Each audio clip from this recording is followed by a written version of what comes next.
Hello guys and welcome to the channel. Today I will show you how you can enable Incognito Mode in the 4 most popular web browsers in your Oppo Reno 8T. So we start from the Opera. In this web browser just click on the taskbar icon and choose the private. Now just add a tab.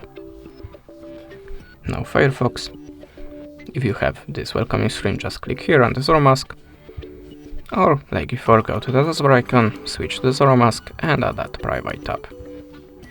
Now Adobe Edge. Like before, taskbar icon, in private and add a tab. And the last one, Google Chrome. Click here on the straight icon or arrow icon and choose New Incognito Tab. And now your history, the cache files, completed forms will be not saved. Of course, the history also. That's it. Thanks for the watching. Leave us a subscribe or a comment, and goodbye.